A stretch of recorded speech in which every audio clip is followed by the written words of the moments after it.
मोमिनात को जनाब हज़रत इमरान अलैहिस्सलाम, अल-मारूफ जनाब हज़रत अबू तालिब अलैहिस्सलाम की विलादत बासादत की मुबारकबाद पेश करता हूँ। बिलखसूस अल्लाह ताला की आखिरी हुज्जत जनाब हज़रत इमाम मोहम्मद महदी अलैहिस्सलाम की बारगाह अक़दस में उनके जद की विलादत बासादत की मुबारकबाद पेश करता हूँ। हज़रत अबू तालिब अलैहिस्सलाम देखा जाए तो बहुत बड़ी मज़लूम हस्ती है। इन्होंने सारी ज़िंदगी अल्लाह की मदद की, अल्लाह के हबीब की मदद की, और नाम निहाद मुसलमानों ने इन्हें गैर मुस्लिम का लक़ब दे दिया। कितने बड़े अफसोस की बात और कितना बड़ा जुल्म है जनाब सरकार अबू तालिब अलैहिस्सलाम पर।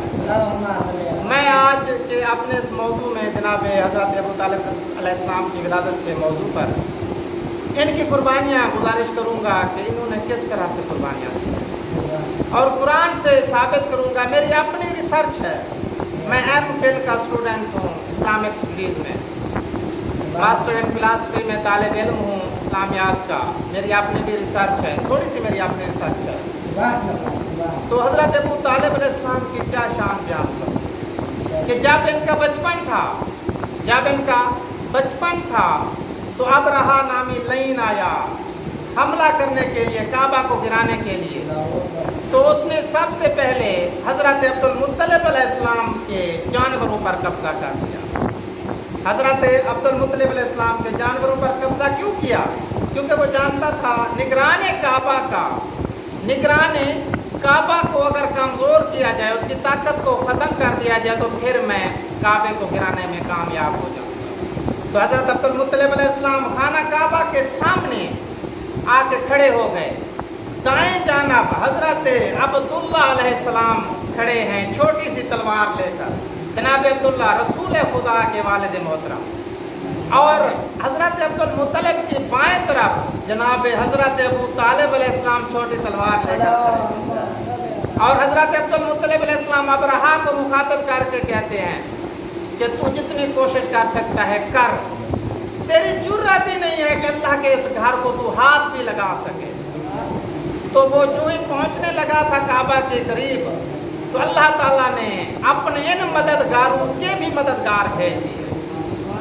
अबाबील को सूरह फील में मुकम्मल वाक़या है, दामन वक्त में गुंजाइश नहीं कि मैं मुकम्मल वाक़या बयान कर सकूं, लेकिन एक जुमले का मैं इजाफा ज़रूर करूँगा अल्लाह के मददगारों पर। अल्लाह के जो मददगार ये आए थे ना अबाबील, काबा को बचाने के लिए, ये काफिला जो आया था, तो जब ये वापस जा रहा था तो एक अबाबील, ये मैं इस मौजू से हट कर एक जुमला ज़रूर गुजारिश करना चाहता हूँ कि एक अबाबील मुंह में कंकर लेके आ रहा था काबे की तरफ। तो रास्ते में दूसरे अबाबील कहते हैं कि भी तू कहाँ जा रहा है?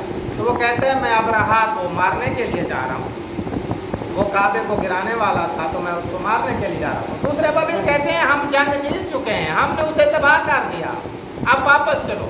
तो फिर वो अबाबील जो अभी रास्ते में था वो कहता है जी मुझे अल्लाह ने मौका नहीं दिया खिदमत का। तो अल्लाह से मुखातिब हो के अबाबील कहता है कि ऐ अबाबील, कि ऐ मेरे खुदा, मुझे बीमार किया है तो तूने किया है, अब मुझसे ये मदद, मैं भी फौजियों में शुमार होना चाहता था अल्लाह की फ़ौज में, तो मुझसे इतनी बड़ी नेमत आपने क्यों छीन? तो अल्लाह ने फरमाया कि तू वापस लौट जा, तेरी इबादत कबूल हो गई, तू फौजी बन गया मेरी फ़ौज का और मददगारों में तू शामिल हो गया। लेकिन वो अबाबील कहता है नहीं जी, मैंने बग़ैर लड़े, बग़ैर मेहनत किए मैं मुफ्त का फौजी नहीं बनना चाहता, मुझे लड़ना था, मेरा जोश है। तो अल्लाह ताला कहता है ठीक है तू जा, वहाँ एक पहाड़ पर बैठ जा, एक ऐसा वक्त आएगा कि जब मैं तुझसे ये कंकर फेंकने को कहूँगा, और वो कंकर किसका दुश्मन होगा? ये मेरा दुश्मन था अबरहा। तू, मैं जब तुझे बुलाऊंगा ना कि आ जा फेंक, तो जो इस काबे में आने वाला है ना, अल्लाह ताला का वसी, रसूल खुदा का वसी और रसूल खुदा का जानशीन अली और मुर्तज़ा, उसके दुश्मन पर तूने ये कंकर फेंकना है। तो वो वक्त भी आ गया। नौमान फहरी ने कहा या रसूल अल्लाह, अगर आपने मन कुन तो मौला फाज आलियन मौला का ये जो दावा किया है, ये फरमान जारी किया है, अगर अल्लाह ताला की तरफ से है तो फिर मुझ पर अज़ाब आना चाहिए। जानते थे ना कि रसूल खुदा की मौजूदगी में अज़ाब नहीं आता। तो रसूल खुदा को ये कहना था कि अल्लाह ताला ने उस अबाबील से कहा कि ऐ अबाबील, तो अबाबील ने जो अपने पर फैलाए और मुद्दतों बैठा। किसी ने इस अबाबील से पूछा कि तू इतने मुद्दत जो बैठा रहा है, तुझे खाना पीना कैसे मिलता था? तो ये अबाबील कहता है कि जब मैं मोहम्मद व आले मोहम्मद के दुश्मनों पर लानत किया करता था तो मेरी भूख खत्म हो जाया करती थी, और जब मैं मोहम्मद व आले मोहम्मद पर सलवार पढ़ता था तो मेरी प्यास खत्म हो जाया करती। तो ये अबाबील आया, इसने वो कंकर फेंका नौमान फहरी पर, और वो ऐसे गर्क हुआ जैसे अब्राहा का लश्कर गर्क हुआ था। तो कितना मोहब्बत है हजरत अबू तालिब अलैहिस्सलाम को अल्लाह ताला से, कितना प्यार करते हैं अल्लाह के घर से। ये बचपन है। हजरत अब्दुल्ला और हजरत अबू तालिब अलैहिस्सलाम अपने बाबा हजरत अब्दुल मुत्तलिब के साथ ऐसे घूमा करते थे जैसे हसनैन शरीफैन अपने नाना मोहम्मद मुस्तफा के साथ घूमा करते थे। कितना प्यारा और खूबसूरत बचपन है इनका। शान अबू तालिब पर सलवार से अपनी ज़बानों को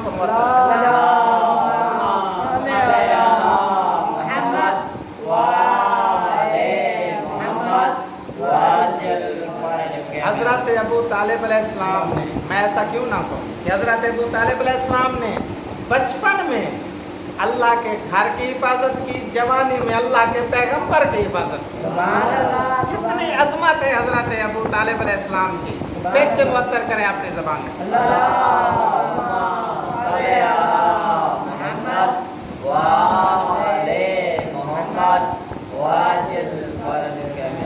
किसी शायर ने क्या खूबसूरत लिखा है शान अबू तालिब अलैहिस्सलाम में कि अल्लाह की कायनात में वो जवान हैं अबू तालिब, अल्लाह की पूरी कायनात में वो जवान हैं अबू तालिब, नबूवत और इमामत के निगरान हैं अबू तालिब, नबूवत और इमामत के निगरान हैं अबू तालिब। की परवरिश रब की महबूब की परवरिश रब के महबूब की कुछ इस तरह से, की परवरिश रब के महबूब की कुछ इस तरह से कि खालिक ने खुद कहा तेरे एहसान हैं अबू तालिब। ये नाम निहाद मुसलमान एहसान नहीं मानते ना अबू तालिब अलैहिस्सलाम। अल्लाह ताला कुरान में फरमाता है कि मैं हर एहसान का बदला एहसान से दूंगा। तो हज़रत अबू तालिब अलैहिस्सलाम ने अल्लाह के महबूब की हिफाजत की है, मदद की है, तो अल्लाह मानता है इनके एहसान को। मुसलमान नहीं मानते तो क्या हुआ? तो मैं कुरान से गुजारिश करता हूँ कि हज़रत अबू तालिब अलैहिस्सलाम का क्या शान है। 61 नंबर सूरत मुबारक सूरह अस-सफ़ और इसकी आयत नंबर है 14 नंबर आयत है। चाहता मासूमीन के मानने वालों, आयत नंबर 14 है। और ये हज़रत अबू तालिब अलैहिस्सलाम की शान में क्यों इस आयत में आया है? क्योंकि हज़रत अबू तालिब अलैहिस्सलाम के 14 जो बेटे हैं, 14 मासूमीन जिनकी झोली में आए हैं, इसलिए अल्लाह ने 14 नंबर आयत को ही मुंतखब किया। तो अल्लाह ताला फरमा रहा है या अय्युहल्लज़ीना आमनू कूनू, या अय्युहल्लज़ीना आमनू, या अय्युहल्लज़ीना आमनू कूनू अंसार। अल्लाह ताला फरमा रहा है कि ऐ ईमान वालो अल्लाह के मददगार हो जाओ, ऐ ईमान वालो अल्लाह के मददगार बन जाओ। मैंने अर्ज़ किया ना कि हज़रत अबू तालिब अलैहिस्सलाम अल्लाह के मददगार हैं। कोई मुझ पर फतवा न लगाए तो कुरान में पढ़ रहा हूँ कि अल्लाह फरमा रहे हैं कि ऐ ईमान वालो अल्लाह के मददगार बन जाओ। काला ईसा इब्न मरियम लिल हवारियीना मन अंसारी इलल्लाह। जैसे हज़रत ईसा इब्न मरियम ने अपने हवारियों से कहा, हवारी सहाबी को कहते हैं, मानने वाले को, साथी को कहते हैं। जैसे हज़रत ईसा अलैहिस्सलाम ने अपने हवारियों से कहा कि अल्लाह के लिए मेरे मददगार बन जाओ, अल्लाह की रज़ा की खातिर फी सबीलिल्लाह मेरे मददगार बन जाओ। हज़रत ईसा अलैहिस्सलाम जिनसे कह रहे हैं अपने साथियों से, अपने हवारियों से। तो हवारी क्या कहते हैं आगे से? नहनु अंसारिल्लाह, कालल हवारियूना नहनु अंसारिल्लाह, कालल हवारियूना नहनु अंसारिल्लाह। फिर हवारी कहते हैं, हवारी ने कहा हज़रत ईसा अलैहिस्सलाम से कि हम अल्लाह के मददगार बन गए, हम अल्लाह के मददगार हो गए। अब ईसा अलैहिस्सलाम, कमाल की बात यह है कि ईसा अलैहिस्सलाम कह रहे हैं कि अल्लाह के मददगार बन जाओ। ईसा अलैहिस्सलाम कह रहे हैं कि अल्लाह के मददगार बन जाओ। और आगे हवारी क्या कहते हैं कि हम अल्लाह के मददगार बन। ईसा अलैहिस्सलाम कहते हैं कि अल्लाह के लिए मेरे मददगार बन जाओ। ईसा अलैहिस्सलाम क्या कह रहे हैं कि मेरे मददगार बन जाओ। आगे हमारे कहते हैं कि हम अल्लाह के मददगार बन गए। تو یہ آیت مبارکہ واضح بتا رہی ہے کہ جو اللہ کے پیغمبر کا مددگار ہوگا وہ صرف پیغمبر کا نہیں اللہ کا بھی مددگار ہوگا. تو قرآن نے واضح بتا دیا. ہمارے بھائیوں کی کتابوں میں ملتا ہے کہ اگر کوئی رسول کا مددگار ہے تو وہ حضرت ابو طالب علیہ السلام، اس کے علاوہ کوئی نہیں ہے. علم یجد کا یتیمن فآوا، سورہ وضحا میں ہے کہ اللہ تعالیٰ فرما رہے ہیں کہ اے نبی جب آپ یتیم ہوئے تو آپ کو میں نے اپنی جھولی دی، آپ کو میں نے اپنی پناہ دی، آپ کو میں نے اپنی پرورش دی. اللہ تعالیٰ کو حضرت ابو طالب علیہ السلام کی جھولی، اللہ تعالیٰ کو حضرت ابو طالب علیہ السلام کی گود اتنا پسند ہے کہ اسے اپنی گود کا نام دیتے. اتنے عزیز ہیں اللہ تعالیٰ کو حضرت ابو طالب علیہ السلام. سیرت ابن حشام میں لکھا ہے، سیرت ابن حشام میں لکھا ہے کہ جب حضرت ابو طالب علیہ السلام نے فرمایا کہ اے میرے بیٹے، اے میرے بھتیجے، اے میرے محمد، جب تک میں زندہ ہوں تیرا کوئی کافر، یہ سب کافر مل کر تیرا ایک بال بھی بانکا نہیں کر سکتے یہاں تک کہ میں زمین میں دفن نہ کر دیا جاؤں. جب تک میں زندہ ہوں تیرا بال بھی بانکا نہیں کر سکتے. قرآن سے ثابت ہو گیا، حدیث سے ثابت ہو گیا مددگار رسول خدا حضرت ابو طالب علیہ السلام ہے. سلوات سے معطر کریں اپنی زبان.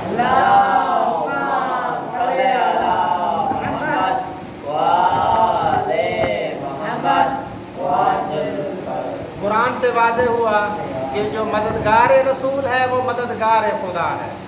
قرآن سے ثابت ہو چکا مددگار رسول مددگار خدا ہے. تو جو لوگ اپنے ذاتی اغراض و مقاصد کی خاطر یا کسی درباری کے کہنے پر حضرت ابو طالب علیہ السلام کو ایمان سے خارج سمجھیں گے نعوذ باللہ، تو وہ حضرت ابو طالب کا دشمن نہیں، وہ اللہ کے دشمن ہے، وہ رسول خدا کے دشمن ہے. ان کی اصل دشمنی رسول خدا سے ہے. نکالتے حضرت ابو طالب علیہ السلام پر غصہ ہے کہ اگر یہ نہ ہوتے ہم رسول خدا کو شہید کر دیتے، ہم رسول خدا کو یہ نبوت میں کامیاب نہ ہونے دیتے. دشمنی اللہ سے رسول سے نکالتے حضرت ابو طالب علیہ السلام پر. تو یہ ان کی ذاتیات ہے اور کچھ بھی نہیں ہے. زبان سے معطر کریں اپنی زبان.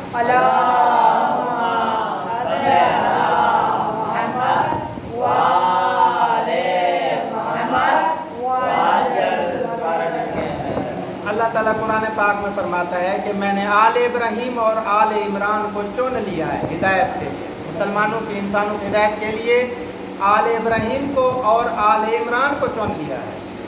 آل ابراہیم تو رسول خدا ہو گئے، آل عمران بھی یہی ہے، یہی گھرانہ ہے آل عمران. کیونکہ لوگ کہتے ہیں بغض ابو طالب میں کہتے ہیں نہیں جی آل عمران کا مطلب ہے حضرت عیسیٰ علیہ السلام کے نانا، پھر ان کی اولاد تو ختم ہو گئی تھی. آل عمران سے مراد ہے حضرت ابو طالب علیہ السلام اور ان کی اولاد 12 امام ان کے. قرآن سے واضح ہے لیکن بغض اہل بیت میں مانتے ہی نہیں ہے اس آیت مبارکہ کو. قرآن میں واضح ہے پھر بھی نہیں مانتے، تو ان کا کیا علاج کیا جا سکتا ہے؟ شان ابو طالب علیہ السلام پر صلوات کریں.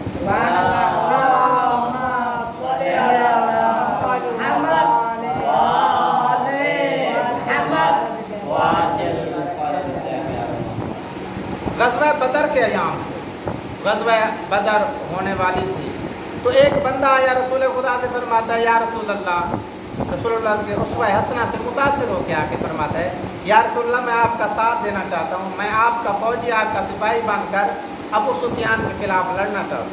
تو رسول خدا فرماتے ہیں کہ تو یہ بتا تیرا مذہب کون سا ہے؟ تو وہ کہتا ہے جی میں مشرک ہوں، مسلمان نہیں ہوں.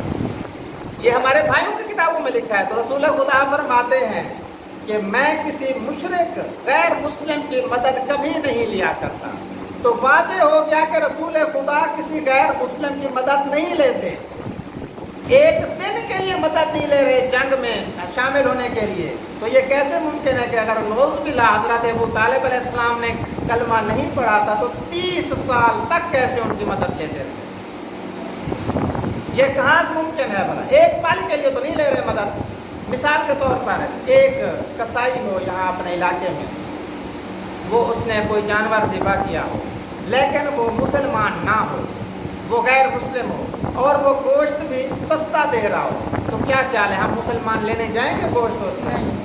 بھائی وہ سستا گوشت دے رہا ہے پھر کیوں نہیں جائیں گے؟ کیونکہ وہ کلمہ نہیں پڑھتا. ہم اس کے ہاتھ کا گوشت نہیں لے سکتے چاہے وہ آدھی قیمت پر بھی دے رہا ہے. تو مسلمانوں کو شرم نہیں آتی کہ ہم ایک دن کے لیے کسی غیر مسلم سے گوشت نہیں لیں گے، لیکن حضرت ابو طالب علیہ السلام کے ہاتھ سے 17 سال تک رسول خدا کھانا کھاتے رہے۔ سبحان اللہ، ان کا احسان بھول گئے۔ پیر آصف گیلانی ہیں، بہت بڑے پیر ہیں، سجادہ نشین ہیں اپنے دربار کے۔ وہ پہلے فقہ حنفیہ کے تھے، ابھی شیعہ ہو گئے فقہ جعفریہ میں۔ پیر آصف گیلانی ان کا نام ہے، اور انہوں نے فتویٰ بھی دیا اپنے مریدوں کو کہ آپ بھی حسین کے عزادار بن جاؤ، فقہ جعفریہ اپنا لو، یہ مذہب ہے سچائی کا۔ وہ کہتے ہیں، انہی کا فرمان ہے کہ حضرت ابو طالب علیہ السلام، مسلمان تو کہتے ہیں کہ انہوں نے کلمہ ہی نہیں پڑھا، نعوذ باللہ۔ حضرت پیر آصف گیلانی فرماتے ہیں کہ حضرت ابو طالب علیہ السلام اپنے دور کے نبی ہیں۔ یہ مسلمان انہیں مسلمان ہی نہیں سمجھتے، لیکن میرے نزدیک حضرت ابو طالب علیہ السلام اس دور کے نبی ہیں۔ یہ پیر آصف گیلانی کا فرمان ہے۔ کتنی شان ہے ان کی، اپنی زبانوں کو صلوات سے بہت کرتا ہے۔ اللہم صلی علی محمد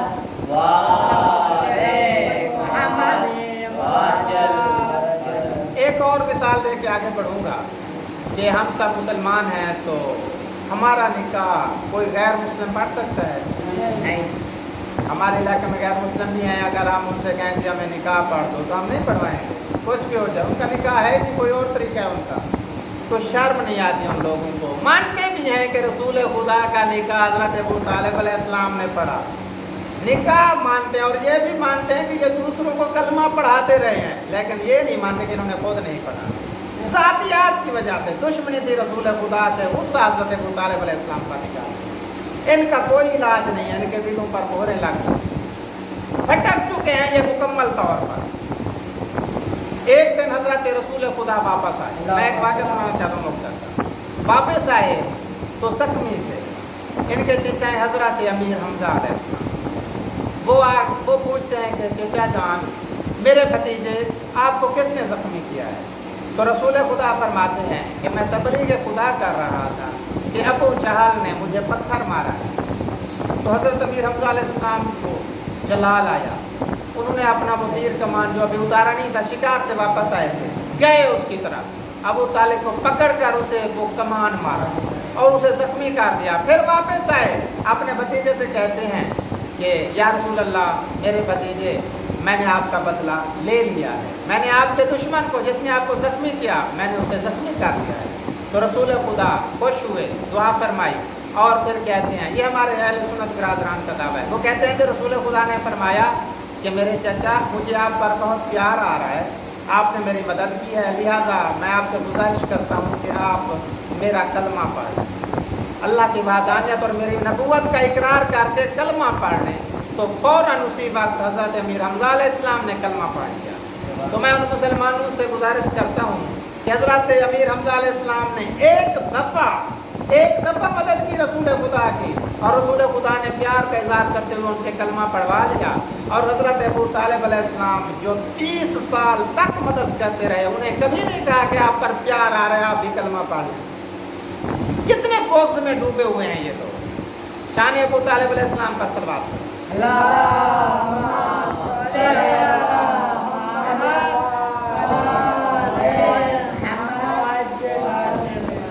ایک اور واقعہ ہے، رسول خدا گئے سفر میں گئے، تو وہاں پر ایک بندے نے آپ کو دعوت دی کہ ہمارے گھر میں آئیں اور کھانا کھائیں، آپ سفر سے تھکے ہوئے ہیں، مسافر ہیں۔ تو رسول خدا اندر تشریف لے گئے اس کے گھر، اس نے بہت سارے کھانوں کا انتظام کیا ہوا تھا۔ تو پھر رسول خدا پوچھتے ہیں کہ اے بندہ خدا، تیرا مذہب کیا ہے؟ یہ ہمارے بھائیوں کی کتابوں میں لکھا ہوا ہے یہ واقعہ، اور جمعہ کے خطبے میں بھی پڑھا جاتا ہے، میں نے خود سنا ہے جمعہ کے خطبے سے۔ تو وہ بندہ کہتا ہے میں یہودی ہوں، اے محمد میں یہودی ہوں۔ تو رسول خدا نے ایک نوالا بھی نہیں کھایا اور اٹھ کے چلے گئے وہاں سے۔ تو میں ان مسلمانوں سے پھر گزارش کرتا ہوں کہ آپ لوگوں کو شرم نہیں آتی کہ رسول خدا نے ایک نوالا کھانا گوارا نہیں سمجھا یہودی کے گھر سے، غیر مسلم کے گھر سے، اور 17 سال تک کیسے کھانا کھاتے رہے حضرت ابو طالب علیہ السلام۔ شیب ابی طالب 3 سال تک قطع تعلق کر دیا تھا حضرت ابو طالب علیہ السلام اور اس کی خاندان سے، حضرت محمد مصطفیٰ کی وجہ سے۔ یہ لوگ کافر کہتے تھے رسول خدا کیونکہ تبلیغ کرتے ہیں لہٰذا ان کو نکال دیں۔ تو حضرت ابو طالب علیہ السلام इनकी अपनी जगह थी, एक घाटी थी मदीना के करीब, मक्का के करीब, तो वहाँ पर ये तशरीफ़ ले गए, 3 साल तक वहाँ रहे। अब कसूर रसूल खुदा का था, गुस्सा हज़रत अबू तालिब अलैहिस्सलाम पर निकाल रहे हैं। वो तबलीग तो रसूल खुदा फरमाते थे ना, लेकिन उन्होंने हज़रत अबू तालिब अलैहिस्सलाम को निकाल दिया। तो इसका मतलब हुआ कि हज़रत अबू तालिब अलैहिस्सलाम भी शामिल थे तबलीग में। यही बात होता है ना। अब कसूर तो रसूल खुदा का था, अब घाटी में चले गए। तो मैं दावे के साथ कह सकता हूँ 3 साल या जो भी अरसा था वहाँ पर रहने का, इनके लिए खाना जन्नत से आया करता था। सुभान अल्लाह। क्योंकि इन्हें कोई भी कोई चीज़ बेचने को देने को तैयार नहीं था, इन्हें सजा के तौर पर रखा गया था दूर, तो खाना जन्नत से आया करता था। अब मैंने यही वाक़या किसी अपने भाई फिकान से कहा, तो उसने कहा जी ये कैसे मुमकिन है, तू ऐसे बना देता है अपनी बात, अपनी तरफ से बातें कि जन्नत में खाना आया था। मैंने कहा यार हज़रत अबू तालिब अलैहिस्सलाम पर तू ना यकीन कर, रसूल खुदा तो वहाँ थे, रसूल खुदा के होते हुए तो जन्नत से आ सकता था। कहते नहीं जी नहीं आ सकता था। फिर मैंने कहा अच्छा कुरान पढ़, कौम मूसा के लिए मन व सलवा जन्नत से आ सकता है खाना, तो इनके लिए क्यों नहीं आ सकता? ऐसे ही जवाब बनाया करते हैं। सलवा से मुअत्तर करें।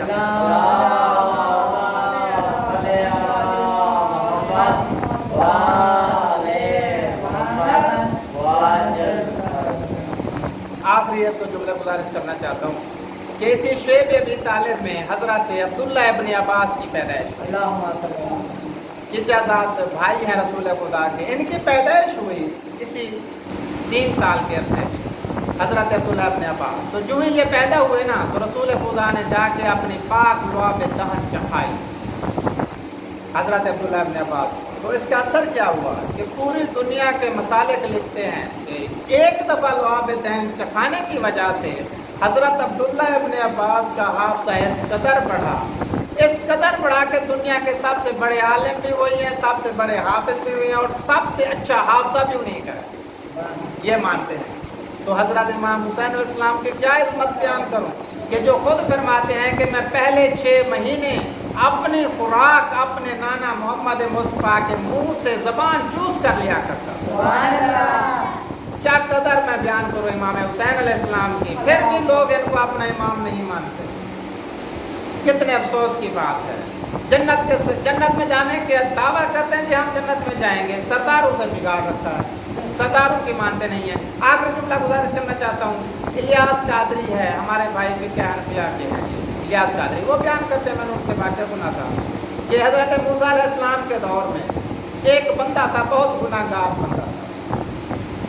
जब वो फौत हो गया, मर गया, तो कोई भी उसका जनाजा पढ़ने को तैयार नहीं था, कोई भी उसका जनाजा पढ़ने को तैयार नहीं था, यहाँ तक कि मूसा अलैहिस्सलाम भी नहीं गए। तो मूसा अलैहिस्सलाम चूँकि कलीमुल्लाह अल्लाह से बात करने के लिए गए, तो अल्लाह ताला ने हज़रत मूसा से फरमाया कि जा और उस बंदे का तुम्हें जनाजा पढ़ना है। तो हज़रत मूसा फरमाते हैं या अल्लाह वो तो बहुत गुनहगार बंदा है, हर वक्त बुराइयाँ करता था, झगड़े करता भी था, करवाता भी था, मशहूर है वो, तो इस काबिल कहाँ के जनाजा पढ़ा जाए उसका। तो इलियास कादरी के जुमले हैं। तो अल्लाह ताला फरमाता है कि ये बंदा एक दिन गया था एक बंदे के घर चोरी करने के, इसने जाके देखा तो एक किताब रखी हुई, तलाशी करते हैं चोर जहाँ भी जाते हैं, एक किताब थी, उसने किताब को खोला तो इत्तेफाकन वो सफ़ा खोला कि जिस पर मोहम्मद का नाम लिखा था। इस चोर को, इस पूरे आदमी को वो नाम इतना प्यारा लगा कि इसने उसका बोसा ले लिया, एक बोसा ले लिया। तो मुझे इसकी वो अदा बहुत पसंद आई कि इसने मेरे महबूब के नाम का बोसा लिया है, लिहाजा इसके मैं सारे गुनाह माफ़ करता हूँ, जा तू ही जनाजा पढ़ा। तो मैं मुसलमानों से गुजारिश करता हूँ, मुअद्दिबाना गुजारिश करता हूँ कि जिस गुनहगार बंदे ने एक दफ़ा मोहम्मद मुस्तफ़ा को नहीं, मोहम्मद मुस्तफ़ा के नाम को चूमा, वो जन्नत में चला गया।